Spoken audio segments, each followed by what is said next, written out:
Certo dia, 2 milênios atrás, um astro muito luminoso cortou o céu de ponta a ponta sobre estas terras e indicou o caminho para o local onde acabava de nascer o homem que mudaria a história humana para sempre. Ele foi chamado Jesus e ficou conhecido como Jesus Cristo.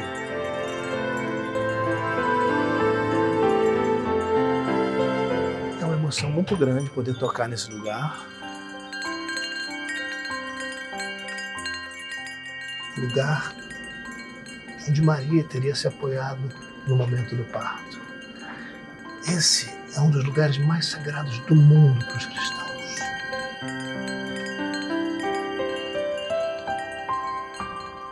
O dia do nascimento, conforme a gente aprendeu, foi o 25 de dezembro.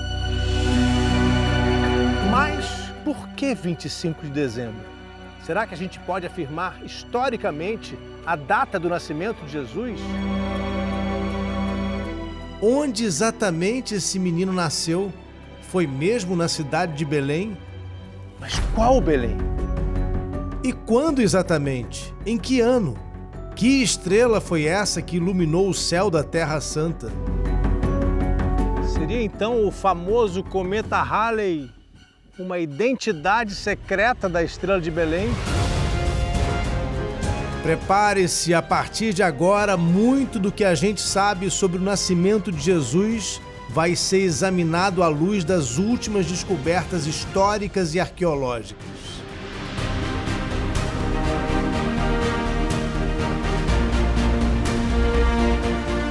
O documentário especial de Natal do Jornada Infinita foi todo gravado aqui nas terras de Israel. E a gente vai viajar muito por essas terras, por locais sagrados, na Judéia, na Galileia. A partir de agora a gente vai viajar pelo tempo e pelo espaço, para voltar ao dia do nascimento de Jesus.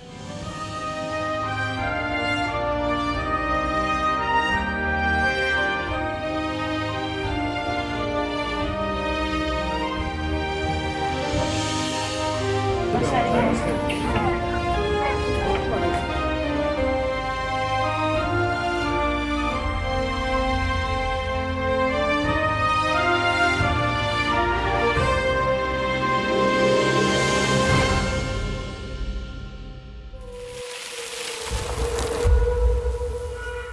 25 de dezembro é Natal no Brasil e aqui em todo o lado ocidental do planeta.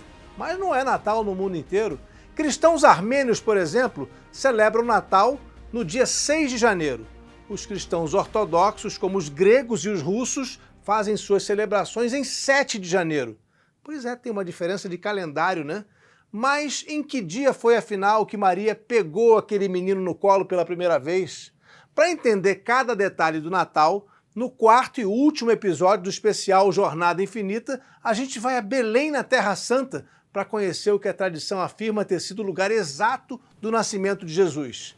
E a gente vai conhecer também outros lugares que historiadores apontam como possíveis na busca pela verdade histórica sobre o Mestre de Nazaré.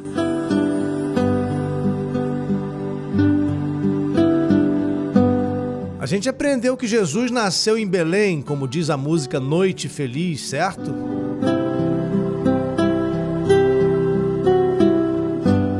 Pois a cidade histórica de Belém fica hoje na Cisjordânia, sob controle da autoridade palestina, e tem cerca de 25 mil habitantes. A referência mais antiga que se tem da cidade vem de documentos do Egito, por volta dos anos 1350, 1330 antes da era cristã, quando esse lugar ainda se chamava Canaã, quando os cananeus viviam aqui. Mas a importância de Belém para o nascimento de Jesus vem do fato de que essa cidade é identificada na Bíblia como sendo o local do nascimento do rei Davi, o rei mais amado da história de Israel. Se a gente reflete sobre essa história, do ponto de vista dos evangelistas e da tradição judaica, era importante para eles, ao escreverem os evangelhos, estabelecer uma conexão direta entre o Salvador da humanidade e o grande rei Davi, para que não restasse nenhuma dúvida sobre a legitimidade do sangue real de Jesus era preciso localizar seu nascimento em Efrata, o que antigamente era Efrata, mas que no tempo de Jesus se chamava Belém da Judéia. Judá era uma das 12 tribos originárias de Israel. E a Judéia era o nome que os romanos davam a essa região, onde ficava Efrata, também conhecida como Belém, a cidade que todo mundo aprendeu que é o local do nascimento de Jesus. Aqui fica a Basílica da Natividade, que a gente vai visitar daqui a pouco. Mas primeiro é hora de investigar uma descoberta relativamente recente. Foi só na metade do século XX, depois de 1947, com a declaração pela ONU do Estado de Israel, que os arqueólogos começaram a perfurar cada pedacinho dessa Terra Santa. Queriam encontrar os lugares exatos finalmente. Qual seria a verdade sobre cada um dos lugares por onde Jesus passou? E afinal, surgiu um arqueólogo que fez uma pergunta fundamental. Tudo bem, Jesus nasceu em Belém, mas qual Belém? Quem levantou essa hipótese, investigou, escavou e chegou a conclusões foi o arqueólogo Avraham Oshry, da Autoridade de Antiguidade de Israel.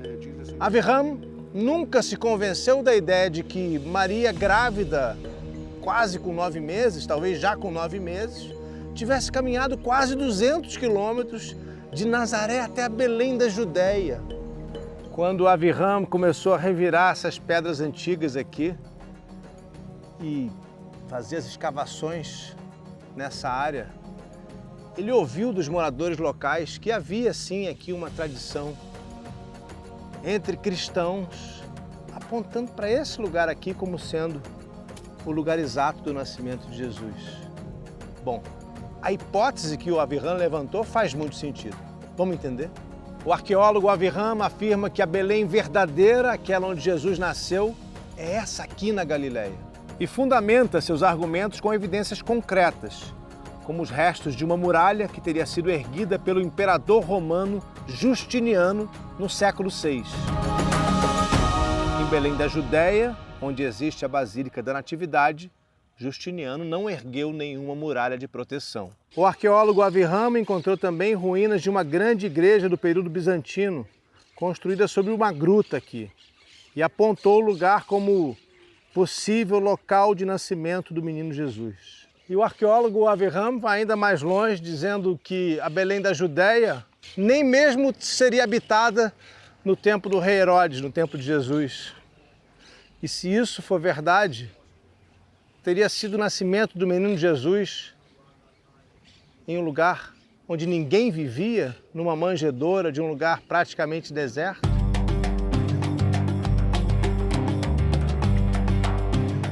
O argumento de que Maria e José teriam caminhado aproximadamente 7 quilômetros até esse lugar aqui, Belém da Galileia, em vez de toda aquela distância até Belém da Judéia, faz muito sentido. Ainda mais se a gente pensa que toda a vida pública de Jesus, toda a pregação dele, inclusive os milagres, aconteceram aqui na região da Galileia. E aí, quando a gente chega ao Evangelho de João, a gente encontra o povo daquela época afirmando que Jesus vinha da Galileia. O Evangelho de João não fala em Belém da Judéia.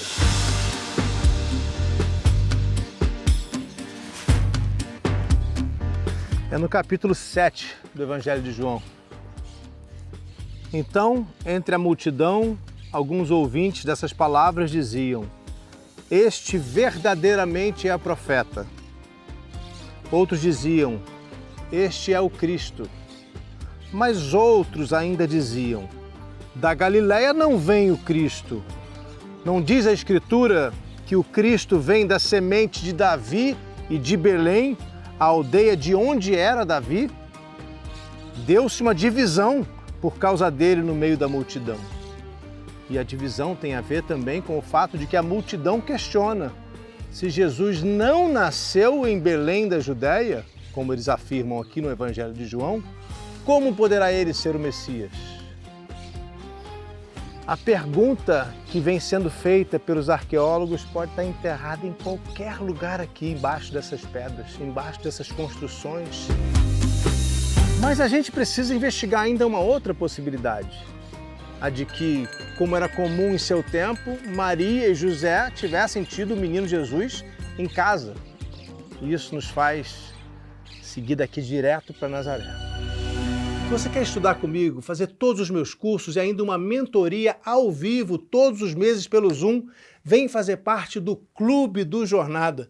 Todos os detalhes estão aqui na descrição do vídeo. Entra lá!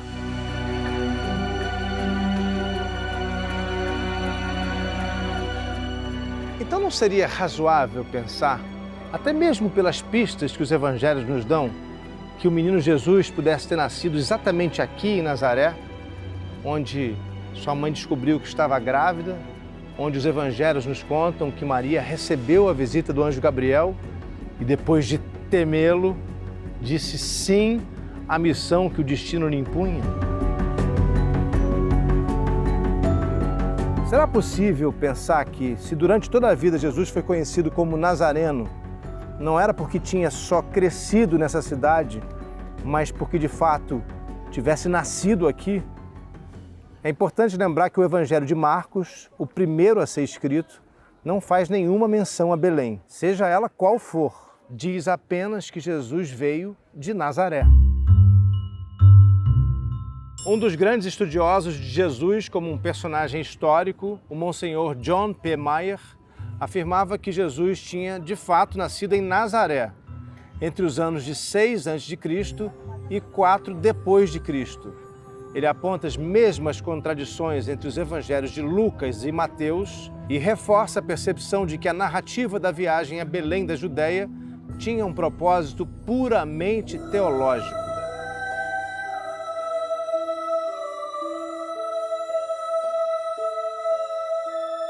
Esse é o único lugar do mundo onde a gente encontra os dizeres verbum caro hic factum est.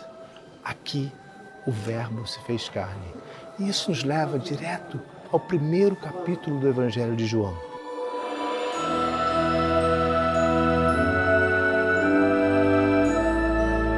No princípio era o verbo, e o verbo estava com Deus, e Deus era o verbo. É no versículo 14 que o Evangelho de João conclui a ideia que começa no primeiro versículo. E o verbo se fez carne e habitou entre nós. Aqui, a arqueologia aponta como sendo o lugar onde Maria ficou sabendo de sua gravidez, onde os evangelhos nos contam que ela se encontrou com o anjo Gabriel e, assustada, disse o sim que mudou a história.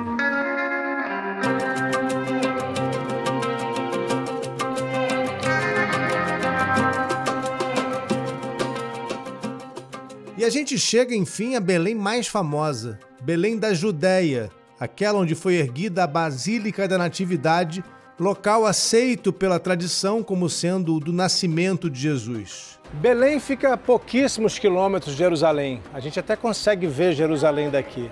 Hoje, está dentro do território conhecido como Cisjordânia, sob o comando da Autoridade Nacional Palestina e ocupada militarmente por Israel.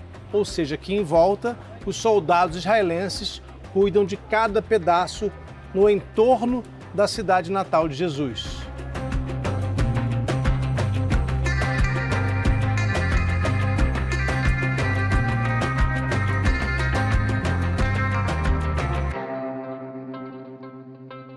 Aqui em Belém eu me lembro imediatamente de uma história muito bonita que está num livro conhecido como Proto-Evangelho de Tiago, que vem do século II, ou seja, cerca de 100, 150 anos depois da crucificação de Jesus. O livro de Tiago, como é conhecido, nos conta que Maria vinha com José aqui para Belém quando viu 2 espíritos. Foi contar para o marido, mas levou uma bronca dele. E aí veio um menino, que a gente entende que era um anjo, deu lá uma bronquinha em São José por não ter escutado Maria, disse para ela descer do animal e procurar uma gruta onde jamais tivesse entrado luz. quando entrou na gruta, Maria viu uma luz tão forte, mas tão forte, que no momento em que José entrou, ele ficou um pouco atordoado com aquela luz, saiu correndo para chamar as parteiras. Elas chegaram atrasadas. As parteiras, segundo esse livro, eram Salomé e Zelome. Atrasadas, que já tinha acontecido o nascimento de Jesus. E aí houve uma divisão entre as parteiras. Zelome imediatamente acreditou que Jesus tinha nascido de sua mãe, que ela tinha continuado virgem. Já Salomé agiu um pouco como São Tomé e disse que tinha que tocar para crer. E aí quando ela foi tocar em Nossa Senhora, a mão que tocou começou a desaparecer, começou a ficar em chamas. E ela, desesperada, disse: ai de mim que não acreditei, por causa da minha incredulidade estou sofrendo isso.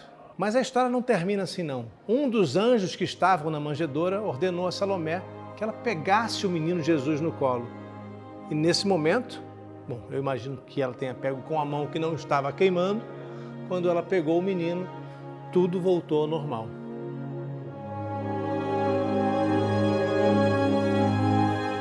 Ou seja, o proto-evangelho de Tiago, ao narrar o nascimento do menino Jesus, considera o local de seu nascimento como sendo essa Belém aqui, a mais famosa, a da Judéia.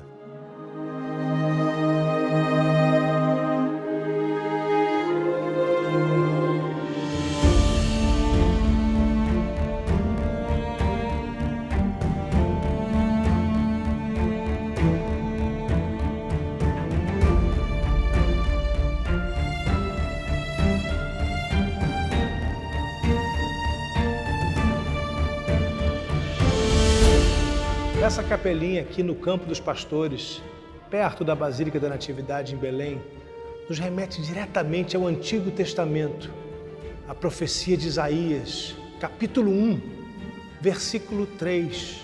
O boi reconheceu seu dono e o jumento o berço de seu mestre. Quando a gente chega aos Evangelhos no Novo Testamento, em vez de berço, é uma manjedoura. E a história que a gente conhece, que os Evangelhos contaram, é que o nascimento de Jesus foi numa manjedoura, um pedacinho mais escondido das casas, onde eram guardados os alimentos e também onde ficavam os animais. E essa profecia nos ajuda a entender todo o presépio. Toda vez que a gente vê essa imagem, a gente se remete à profecia de Isaías.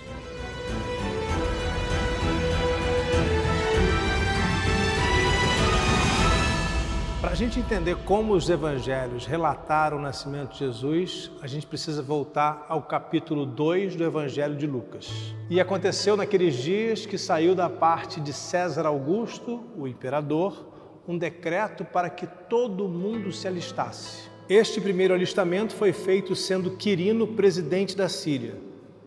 E todos iam alistar-se, cada um à sua própria cidade. E subiu também José da Galileia, da cidade de Nazaré, à Judéia, a cidade de Davi, chamada Belém, porque era da casa e família de Davi, a fim de alistar-se com Maria, sua esposa, que estava grávida. E aconteceu que, estando eles ali, se cumpriram os dias em que ela havia de dar à luz. E nesse ponto, a gente precisa entender que existe uma divergência entre os evangelhos. Em Mateus, José e Maria seriam naturais de Belém e só depois teriam ido morar em Nazaré. Já em Lucas, a gente tem essa afirmação de que eles são de Nazaré, mas a origem de José é a cidade de Belém. E por causa do censo, o recenseamento, eles teriam ido fazer essa viagem quando o menino nasceu. E nesse ponto do Evangelho de Lucas, a gente tem que perceber que existe uma divergência com o Evangelho de Mateus, que desafia a narrativa da viagem da família sagrada até Belém da Judéia. Mas aí surgem dois problemas, como aponta o professor e tradutor da Bíblia, Federico Lourenço. Pessoas naturais de Nazaré, na Galileia, não eram incluídas em recenseamentos, só os habitantes da Judéia. Então, historicamente, não existiria uma razão para que José e Maria fizessem a viagem, ainda mais com ela estando grávida. Gente, aí a gente tem um outro problema aqui. O recenseamento por ordens de Quirino só aconteceu no ano 6 depois de Cristo.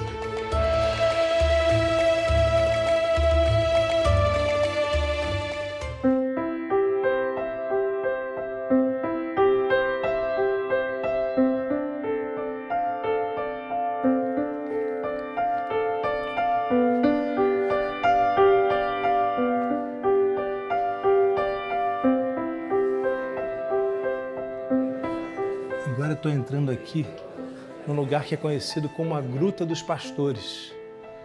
Como a gente pode ver, é uma gruta em Belém, muito perto de onde foi construída a Basílica da Natividade, onde a tradição nos conta que viviam os pastores que testemunharam o nascimento de Jesus.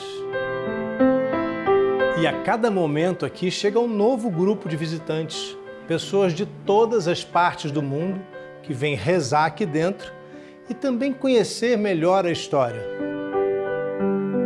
Tem um presépio muito interessante, um pouco diferente, porque tem os anjos, claro, que estavam no nascimento de Jesus, conforme as narrativas que chegaram até nós. A gente vê Maria, São José, o menino Jesus, agora sim, já num bercinho simples, com palha, feito de madeira, cercado pelos animais. Agora é curioso que as pessoas vêm até aqui e deixam notas de dinheiro mesmo, moedas. Mas não é porque as pessoas querem comprar os pedidos, nem comprar uma graça, não. É porque é o que elas têm no bolso. A pessoa está viajando, é o que ela carrega do seu país, ela vai lá e deixa. Tem moedas de vários países aqui. Então, a grande justificativa apresentada pelo Evangelho de Lucas para a viagem da família sagrada até Belém, em realidade, é uma justificativa teológica. A necessidade de mostrar a conexão de Jesus com seus antepassados de Belém da Judéia. Segundo uma crença judaica muito comum naquela época, só aqui poderia nascer aquele que iria apacentar o povo de Israel.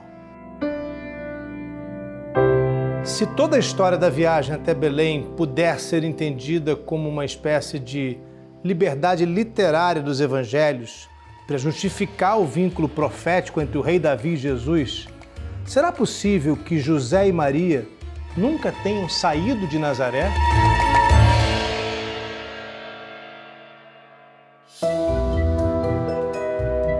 E nossa jornada segue com outros questionamentos históricos surpreendentes. Alguns historiadores acreditam que Jesus possa ter morrido com mais de 40 anos e que ele teria nascido, curiosamente, numa data antes de Cristo. Isso porque um dos anos apontados como possíveis é o ano 12 a.C. Você sabe o que aconteceu exatamente naquele ano? Uma estrela diferente apareceu no céu. Uma estrela com uma cauda, parecida com aquela que a gente vê nas inúmeras pinturas que representam a cena do nascimento de Cristo. Mas essa estrela não teria sido exatamente uma estrela. Na verdade, segundo essa teoria, seria um corpo celeste muito conhecido de nós, que provocou alvoroço todas as vezes que passou perto da Terra, a cada 76 anos, e que nos visitou pela última vez em 1986. Seria então o famoso cometa Halley uma identidade secreta da estrela de Belém? O cometa de fato foi visto no ano 12 a.C., no mês de outubro. O único dos evangelhos canônicos a citar o astro é Mateus, quando ele nos apresenta a história dos reis magos, que na verdade a tradição passou a chamar de reis. Tendo Jesus nascido em Belém da Judéia, no tempo do rei Herodes, vimos o seu astro no Oriente e viemos para nos prostrarmos diante dele. O livro de Tiago, de que a gente vem falando, o proto-evangelho de Tiago, dá uma descrição ainda mais detalhada sobre esse astro do Oriente. Quando perguntados pelo rei Herodes onde foi o nascimento do rei dos judeus, eles respondem: em Belém da Judéia, pois assim está escrito. Vimos uma estrela de grande tamanho brilhando entre essas estrelas e obscurecendo sua luz, de modo que as estrelas não apareciam. E assim soubemos que um rei nasceu para Israel e viemos adorá-lo.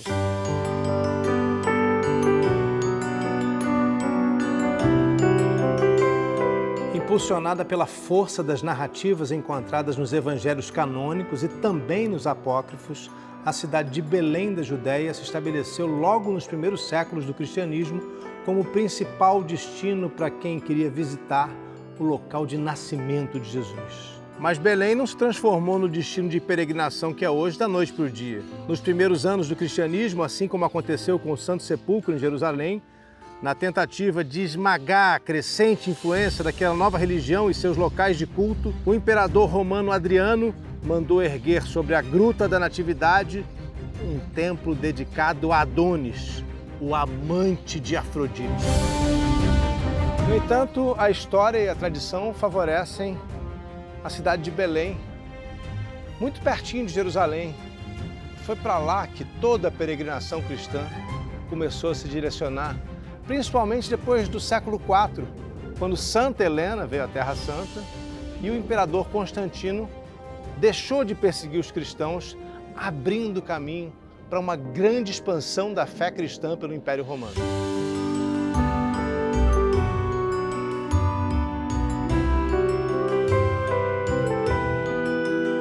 É incrível como cada pedra aqui na Basílica da Natividade nos conta um pouco da história.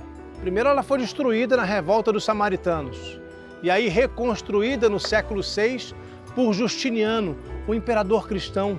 E olha só, lá no alto, o portal de entrada até hoje é do tempo de Justiniano. Logo abaixo tem um arco que é dos tempos dos cruzados. E a Basílica sofreu ainda com outras invasões.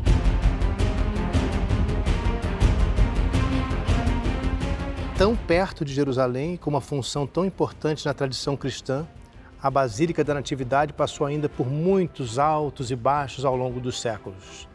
Durante a invasão da região pelos persas no século VII, reza a lenda que o comandante Shahbaraz ficou comovido com uma ilustração mostrando os três magos vestidos como sábios persas, seguidores do zoroastrismo, e por isso Shahbaraz teria resolvido poupar essa igreja. Toda vez que a gente entra na Basílica da Natividade, a gente precisa se abaixar muito. Mas sabe por quê? Porque essa barreira foi construída para que os camelos dos invasores não pudessem entrar aqui. Era um tempo de muitas disputas, como a gente já está vendo. E essa outra porta aqui, hein? É a porta da humildade. Preciso me abaixar um pouco para entrar em lugar tão sagrado, o lugar onde se celebra todos os dias o nascimento de Jesus.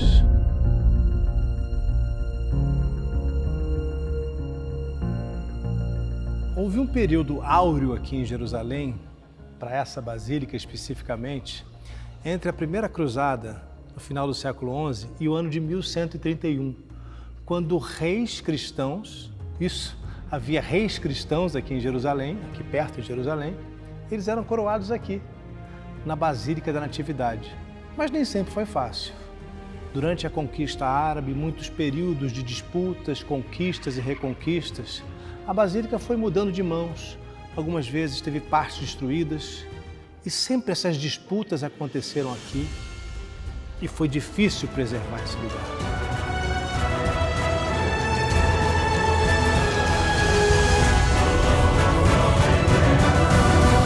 Nesse momento a gente está vendo aqui um ritual dos gregos ortodoxos, que são uma das 3 denominações cristãs que cuidam da igreja, da Basílica da Natividade hoje. É sempre bonito ver os rituais das diversas denominações cristãs que existem aqui. Além dos gregos ortodoxos, tem os apostólicos armênios e os franciscanos, representantes do Vaticano, que são responsáveis por cuidar, são os custódios desse lugar. Além dessas 3 denominações, também os coptas e os siríacos, que são igrejas muito antigas, fundadas ainda nos primeiros séculos do cristianismo, têm direito a rezar, a fazer missas nesse lugar. É um lugar tão importante que também faz parte do acordo conhecido como status quo, que foi estabelecido no século XVIII, quando os otomanos governavam essa região, entenderam que era preciso regulamentar o pacto entre as diferentes denominações cristãs. Gente, eu estou aqui num lugar muitíssimo especial, a descida da gruta, onde a tradição nos afirma que ficava a manjedoura de Jesus, o lugar exato do nascimento de Jesus. A gente já vai entrar. Nesse momento está acontecendo uma cerimônia ali dentro e eu vou mostrar para vocês de perto. A gente vai tocar o lugar onde a tradição nos afirma que Jesus nasceu. Estou dentro da Basílica da Natividade e, como disse a vocês agora há pouco, existem vários custódios aqui. Nesse momento são os franciscanos que estão rezando aqui dentro. O tempo todo aqui há celebrações acontecendo. A gente tem que entender que a gente está entrando num lugar muito, muito sagrado. Que desde os tempos de Santa Helena, desde que a mãe do imperador Constantino veio procurar os lugares sagrados, esse é um lugar de muita peregrinação, de muita devoção. A gente vem vendo ao longo do nosso especial de Natal como os evangelhos nos trouxeram a esse lugar. Os evangelhos nos relatam o nascimento de Jesus aqui dentro. E tudo isso tem a ver com a genealogia de Jesus. De onde veio Jesus? Quem foram os antepassados de Jesus? Eu vou explicar isso ali dentro para você.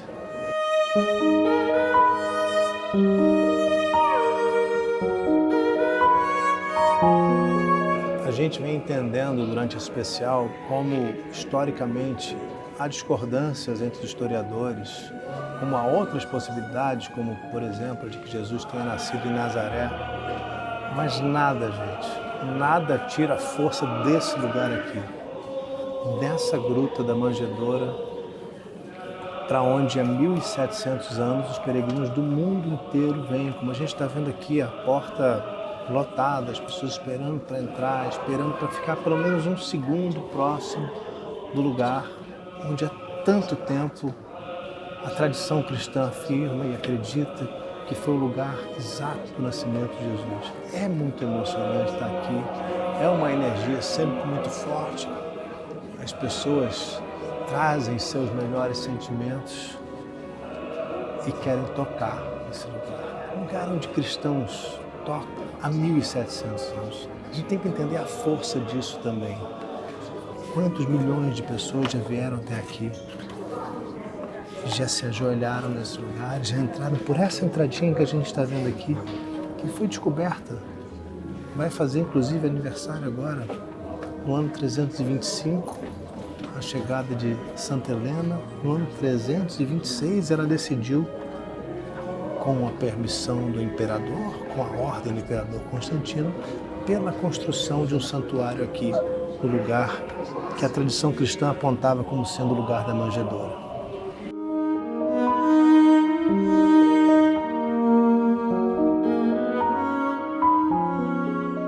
O que a gente está vendo agora é a preparação da liturgia dos armênios. Cada momento aqui é muito disputado, gente.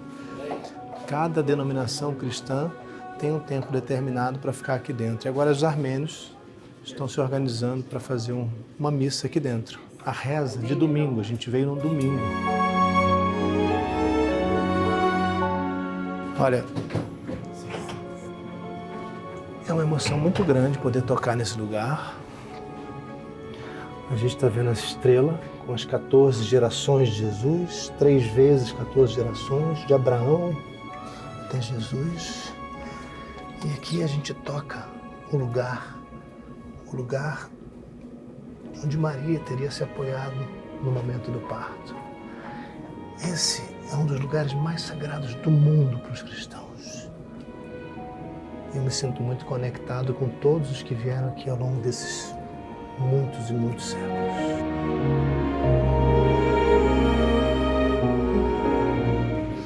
Eu vou descer agora aqui no lugar da Manjedoura, que é outro lugar muito sagrado. A Manjedoura era o lugar onde as famílias guardavam a comida, onde muitas vezes os animais ficavam.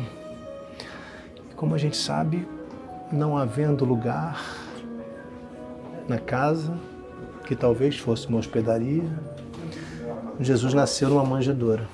E a gente está no lugar da provável manjedoura de Jesus. O lugar mais provável, segundo a tradição que nos trouxe a Belém. No ano 326, quando essa basílica foi construída. É muito emocionante sempre que eu visito esse lugar. Eu gosto de tocar e sentir.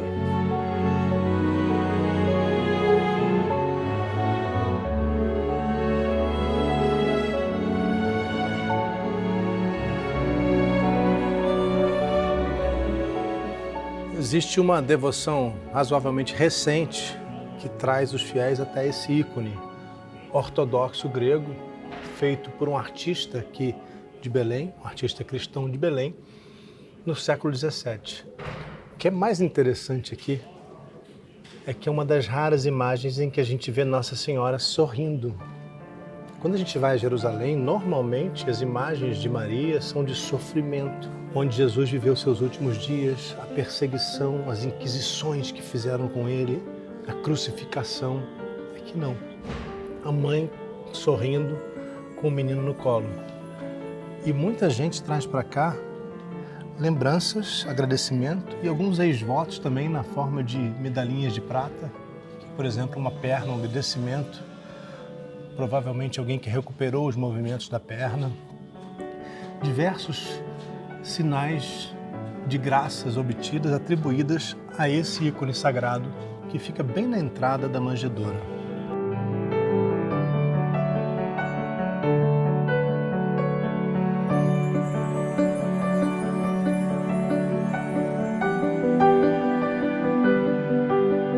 E olha só que bonito, gente.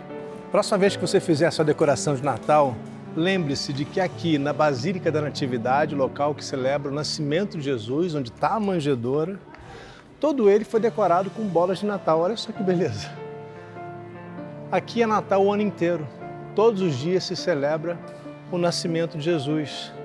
Não tem significado específico, são bolas decorativas. O vermelho a gente sabe que é uma das cores mais usadas nas representações de Nossa Senhora. A relação com o sangue de Jesus Cristo, o Sagrado Coração de Jesus, o Sagrado Coração de Maria.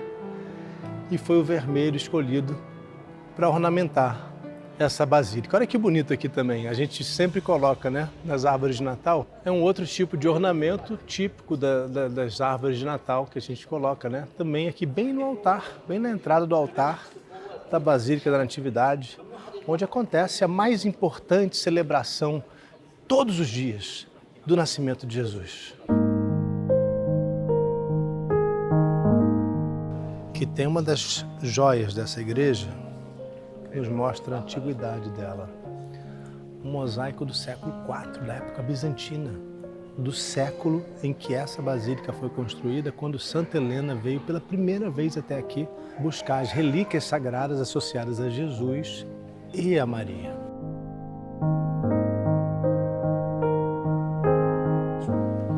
É uma igreja diferente, né? Uma basílica. A gente não vê os assentos aqui. As missas aqui não acontecem como nas outras igrejas. Aqui todo dia é Natal, todo dia tem missa, todas as horas do dia praticamente tem missa. E esse solo aqui é sagrado. Além de ser sagrado, porque a tradição nos aponta como sendo o lugar de nascimento de Jesus, é sagrado porque está aqui, o piso original da primeira basílica, construída ainda nos tempos de Santa Helena, no ano 326 depois de Cristo. Quando finalmente o cristianismo parou de ser perseguido pelo Império Romano, quando o imperador Constantino teve sua visão na Ponte Milvia e viu diante do sol o símbolo e os dizeres: sob este símbolo conquistará. O que era o símbolo? As primeiras letras da palavra Cristo em grego, o Chi-Rho. E depois desse momento, no ano 312, pouco depois, Santa Helena, mãe de Constantino, veio até aqui e se determinou a construção dessa basílica. Não é uma igreja comum, de maneira nenhuma. É um dos lugares mais sagrados do mundo para qualquer cristão.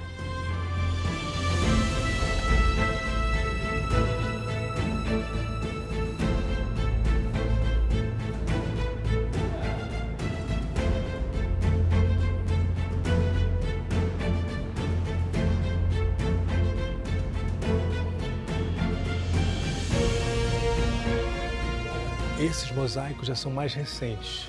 Foram construídos no tempo das Cruzadas, quando depois de alguns séculos os cristãos retomaram o controle sobre os lugares sagrados na Terra Santa.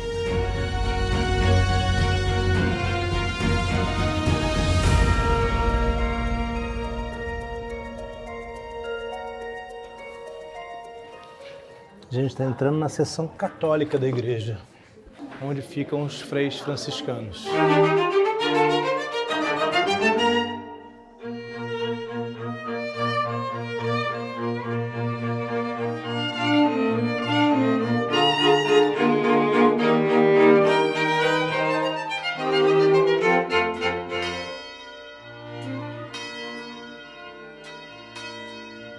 Que a igreja mais recente, mais moderna, que é onde acontece a Missa do Galo, todo dia 24 de dezembro.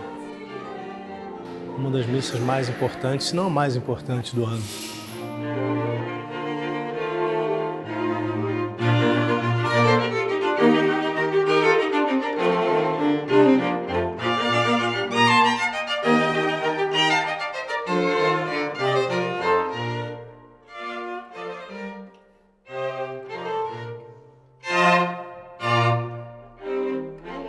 Mas você sabia que aqui em Belém o Natal é comemorado em 3 datas diferentes?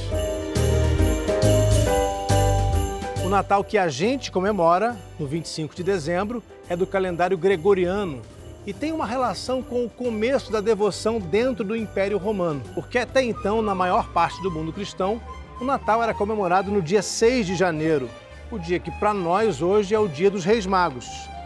Alguns ortodoxos, como os russos, etíopes e coptas, celebram a data de acordo com o calendário juliano, no dia 6, como era no começo do cristianismo para praticamente todo mundo, ou 7 de janeiro. O patriarcado armênio celebra o Natal no dia 19 de janeiro. Qual será o verdadeiro dia do nascimento de Jesus? Vamos lá. Jesus não nasceu várias vezes, né? Ele tem que ter uma única data verdadeira para o seu nascimento. E aí chegou o momento da gente voltar para a pergunta que eu fiz no começo do especial. Por que a maior parte dos cristãos do mundo comemora o Natal no dia 25 de dezembro? Você sabe?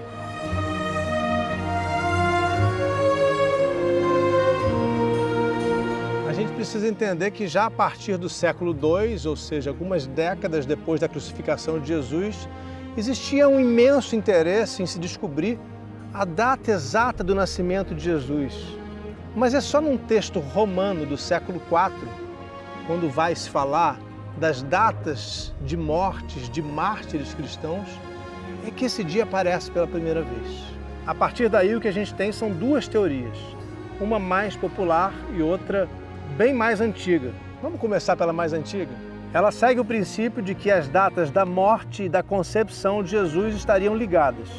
Mais que isso, Jesus teria sido concebido pelo Espírito Santo no dia de mesmo número no calendário daquele em que morreu na cruz. Por volta do ano 200, o teórico cristão Tertuliano de Cartagena afirmou que a data da crucificação apresentada pelo Evangelho de João, o dia 14 do mês judaico de Nissan, seria equivalente ao dia 25 de março. Por essa associação entre o dia de nascimento e de morte de Jesus, o dia 25 de março foi reconhecido como sendo o dia da Anunciação, o dia em que o Verbo se fez carne no útero de Maria, o dia da concepção milagrosa de Jesus. Então, 9 meses depois, naturalmente, 25 de dezembro, seria o dia exato do nascimento de Jesus. É bem curioso, mas a outra razão para o dia 25 de dezembro, a outra tese, tem a ver com o Sol. Segundo essa tese, a data do nascimento de Jesus teria sido herdada de celebrações pagãs, todas relacionadas ao solstício de inverno, o dia mais curto do ano no hemisfério norte, a partir do qual os dias começam a ficar mais longos. Ainda no final do século III, o imperador romano Aureliano tinha estabelecido a festa do nascimento do Sol Invictus, o mesmo venerado por Constantino, no dia 25 de dezembro. Um dos problemas principais dessa ideia é que ela não está fundamentada em nenhum dos antigos textos cristãos. Os autores da época não estabeleceram nenhuma conexão entre o solstício e o nascimento de Jesus. A primeira sugestão de que a festa do Natal tinha sido deliberadamente calculada para coincidir com as festas pagãs só aparece no século XII. No início do cristianismo, até a metade do século IV, pelo menos, Simplesmente não existia a prática de tomar emprestada uma tradição chamada pagã.